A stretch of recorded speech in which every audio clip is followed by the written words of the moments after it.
Déjà bonjour à la communauté Néo, tous ceux qui ont acquis ce tarot. Donc je vais vous expliquer aujourd'hui, ce ne sera pas un tirage, mais comment, par quelles étapes une âme voyage et avance. Donc quand vous allez refaire simplement, reposer le tarot de cette sorte, vous verrez qu'il y a un axe vertical et un axe horizontal. L'axe vertical, c'est parce que tout commence par un élan, un appel, et puis vous allez vous arrivez sur Terre avec un certain potentiel que vous allez utiliser pour rejoindre la source qui est la baleine, c'est-à-dire reconnecter l'unité. Ça, c'est le voyage de l'âme, on va dire de façon verticale, et de façon horizontale, ce que vous allez dans la matière beaucoup développer, c'est acquérir l'ouverture de cœur, c'est-à-dire qu'à un moment, vous n'allez plus, l'âme ne va plus fonctionner qu'avec du mental, mais au contraire avec une ouverture de cœur, et ce qui lui permettra, en opposition, on a le 16, de lâcher l'ego pour aussi rejoindre l'unité. Cette forme-là est une forme qu'on appelle un lémiscate. Un lémiscate, c'est un 8, mais au lieu d'être vertical, il est horizontal. Il y a deux parties dans un lémiscate et le centre, ça va être notre nautile. Donc une première boucle qui va se dérouler en passant par le bas. Donc on va cheminer du 1 au 2, au 3, au 4, au 5, au 6, au 7, au 8, au 9, au 10. Et puis une deuxième boucle, on verra ce qui se passe au niveau du 10. Donc on peut continuer notre chemin d'âme au 11, 12, 13, 14, 15, 16, 17, 18, 19, 20 pour atteindre l'unité, ce que j'appelle le retour à la source. Voilà, donc je vais rapidement, je ne vais pas rentrer trop dans le détail, mais c'est pour vous expliquer en fait que tout ça a du sens. Donc je commence mon chemin d'âme par un appel, quelque chose qui pousse à l'intérieur de moi, qui est en réalité cette carte qui est extérieure en lémiscate, mais qui va être le souffle divin, ce qui insuffle quelque chose. C'est ce qu'on appelle aussi l'appel dans le voyage du héros. Et puis, on arrive sur Terre. Donc sur cette Terre, notre âme va connaître la matière et a déjà tout le potentiel utile pour cette aventure. Pourquoi? Parce que comme le dit le nautile regroupe tout. Donc en réalité, vous n'avez rien à chercher à l'extérieur, vous avez déjà tout. Donc la première chose que vous pouvez, la première question que vous pouvez vous poser, c'est voilà, quels sont mes talents naturels, tout simplement, parce que vos talents naturels, c'est qui vous êtes. Cette carte est une carte qui va vers l'extérieur, plutôt on va dire yang, c'est-à-dire masculine, et qui est une carte qui, comme impulse un mouvement. Ça, c'est la première carte. J'arrive sur Terre, j'ai tout le potentiel. La deuxième carte, c'est pour commencer à me connaître en tant qu'âme, je vais rencontrer mon contraire. Parce qu'on est dans un monde duel. Le monde de la matière dans lequel on est un monde duel, c'est-à-dire qu'on comprend par différence. Donc, je comprends le jour parce que je connais la nuit. Je comprends le bien parce que je connais le mal, etc. Donc, je vais rencontrer l'énergie 2, qui est une énergie d'accueil. Cette fois-ci, c'est une énergie féminine, d'introversion, et qui est, comme le montre ce bénitier, la coupe qui va pouvoir accueillir cette énergie du 1. Une fois que j'ai l'énergie du 1 puis l'énergie du 2, tout ça va m'amener à certaines pensées, certaines conceptions.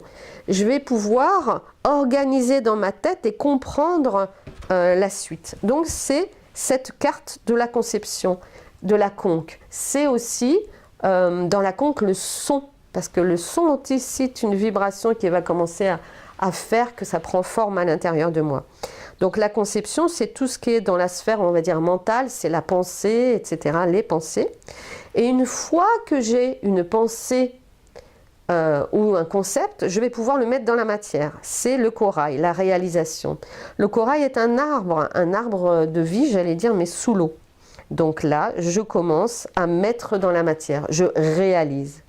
Et puis, comme l'indique, je continue mon chemin d'âme, comme l'indique l'Espadon, à un moment, je vais connecter à quelque chose de plus grand que moi. Et ce plus grand que moi va me permettre de pouvoir transmettre la transmission, ce que j'ai déjà vécu. Et puis, je vais continuer mon chemin. Et là, je vais commencer à ouvrir mon cœur. Quel est l'intérêt d'ouvrir son cœur? C'est justement que je ne reste pas dans la partie mentale et qu'en ouvrant mon cœur, je peux me connecter aux autres et comprendre que je ne suis pas séparée d'eux, qu'ils sont une partie de moi. Et c'est ça qui va commencer à tout changer au niveau de l'anémone de mer. Et évidemment, l'anémone, dans son geste, elle s'ouvre ou elle se ferme. Donc si je suis fermée aux autres, alors je resterai à l'intérieur de moi. Par contre, si je m'ouvre aux autres, j'aurai potentiellement la possibilité d'aller vers cette unité. Et puis, l'hippocampe est aussi un des seuls animaux à nager à la verticale. Ça veut dire aussi qu'il y a une connexion à plus grand que lui. Et dans cette connexion à plus grand que lui, il va pouvoir actionner. C'est-à-dire qu'il va pouvoir se diriger de façon, j'allais dire, très ciblée vers ce qui doit être mis en action. Donc.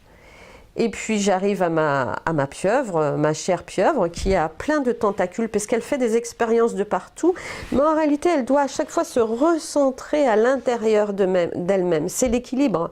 Si mon âme part dans tous les sens, ça va être un peu difficile, alors que la pieuvre, c'est vraiment à chaque fois, même si je fais une expérience, hop, je reviens à mon centre.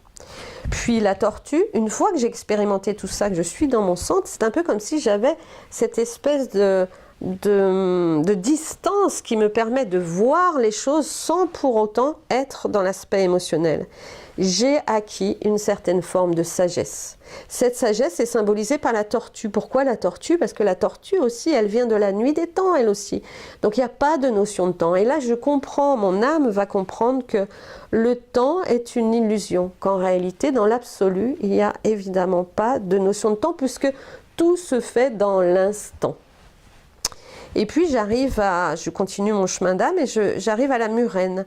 La murène, elle, symboliquement, elle peut me mordre et m'obliger à refaire un tour ou me laisser passer. C'est comme une espèce de porte. Et me permettre de connaître la suite de mon chemin, qui va commencer avec la force. Alors, c'est pas la force physique ici, puisqu'on est dans la partie spirituelle qui commence, plus spirituelle, plus connectée.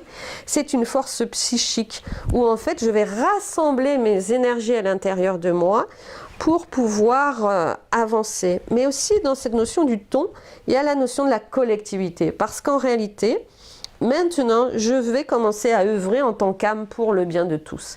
Et ça commence par le ton, qui, je vous le rappelle, vit en banc.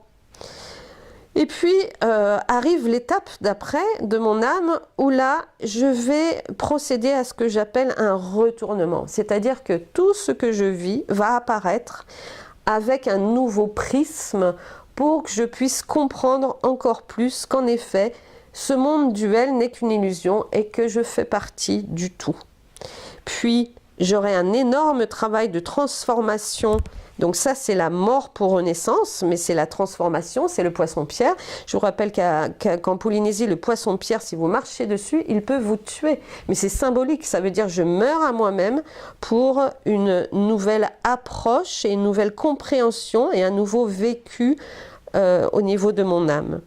Et puis, nous avons après la carte de la communication qui est importante. Donc, cette carte, ça veut dire aussi, mon âme, maintenant, peut s'exprimer et peut faire que toute cette information commence à être véhiculée. C'est la méduse. Et la méduse, je vous rappelle aussi qu'il existe, vous verrez dans mon site, il y a un petit film avec des méduses luminescentes. Et la méduse, symboliquement, elle apporte cette lumière, mais elle apporte à tous. Elle va faire cette communication. Et puis le requin. Alors le requin, donc je continue mon chemin d'âme, et ça, le requin va m'obliger, parce que le requin, en fait, il est effrayant. En réalité, quand on nage avec des requins, c'est pas forcément effrayant même, mais le requin va m'obliger à lâcher tous mes attachements. C'est-à-dire que je vais comprendre que tout ce que j'ai créé dans la matière n'a pas un vrai sens, et que le seul attachement, et c'est même pas attachement, le seul lien le plus important que j'ai, c'est que je suis connectée à plus grand que moi. Donc vous mettez le mot Dieu, l'intelligence supérieure, peu importe.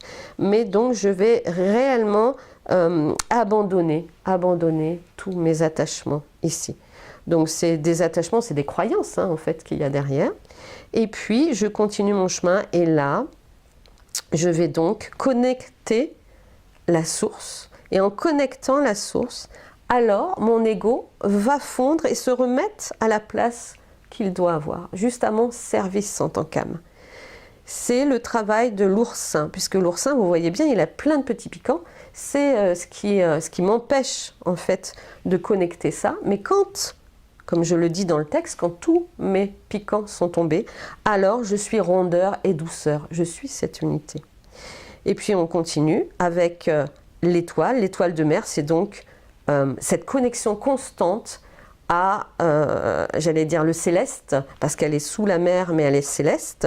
C'est-à-dire qu'elle elle peut avancer en connexion constante avec le tout. Et dans ce qui se passe pour l'étoile de mer, c'est la seule, c'est un des animaux sous-marins qui peut perdre en fait un de ses membres qui va repousser. Donc la perte n'est qu'une illusion. C'est ce qu'on apprend dans ce chemin d'âme aussi. Parce qu'en fait, tout se transforme et il y a vraiment pas de notion de perte. Et puis la clarté. Donc la clarté, c'est très important. Ça veut dire que j'amène la clarté. Mon âme va vivre cette clarté. C'est-à-dire que tant que la clarté n'apparaît pas, mon âme va rencontrer sur son chemin certaines difficultés. Donc sur le poisson-lune, c'est la lune, c'est l'inconscient et c'est la clarté. Et puis la raie, ma chère et tendre raie avec laquelle j'ai pu créer ce tarot, la raie c'est le rayonnement. Donc je suis, mon énergie, j'allais dire christique, à ce moment-là, le 19, c'est symboliquement le soleil aussi, donc j'ai la lune et le soleil, mais ça veut dire que je peux maintenant rayonner de qui je suis, de mon énergie qui est l'énergie du tout, mais à la fois avec ma particularité, ma coloration. Et c'est là que je peux connaître la révélation au niveau de mon âme. C'est-à-dire, en effet, cette révélation, c'est j'ai tellement tout transformé, puisque la perle, en fait, elle vient d'un corps étranger qui s'introduit dans une huître.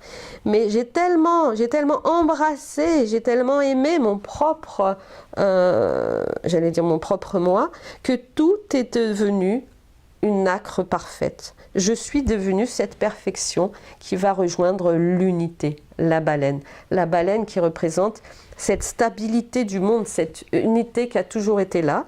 Et c'est « je reviens à la source ». Voilà le cheminement d'une âme à travers les cartes de ce tarot de l'océan, de ce tarot Néo. Je vous rappelle que l'océan, symboliquement, est cette unité, de laquelle des vagues vont se détacher.